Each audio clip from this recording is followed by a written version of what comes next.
Welcome to my vlog, mga parpar. Dito na tayo ngayon sa palengke.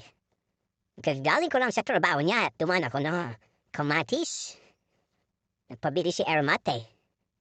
Dito ay tigti 30 pesos lang ang kamatis. Kaya bumili na ako ng 2 kilo. Yes, dito ay pumunta na ako sa aking motor para ilagay ko ang nabili kong kamatis. Yan no, mga kaparpar.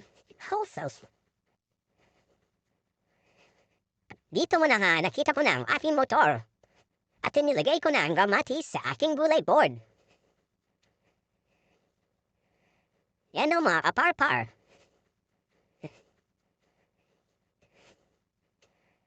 Naisipan ko ang bumili ng prutas na pampasalubong kay YC. Tumingin muna ako dyan. At ang makita ko na horso na daan ko ay ang apple. Yan o mga kaparpar.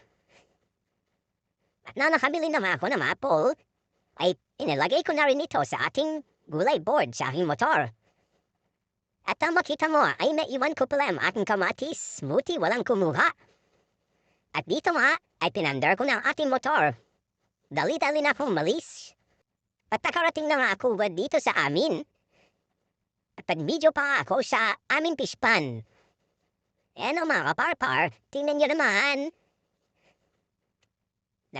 Nakarating na ako dito sa gitna. Ay gusto ko na mag-teleport. Dito nga ay nag-teleport na ako papunta sa bahay namin. Eto na o mga kaparpar. At nito ay sinalubong ako ng aking aso na si Graham.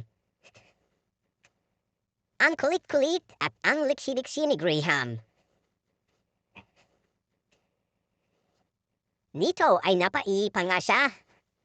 Ano mga kaparpar, tingnan nyo naman.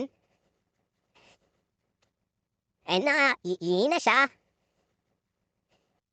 Pagkatapos, ay pinasok ko na ang kamatis na isasawag natin sa taran.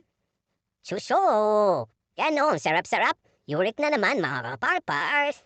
Hanggang dito na lamang. Maraming salamat.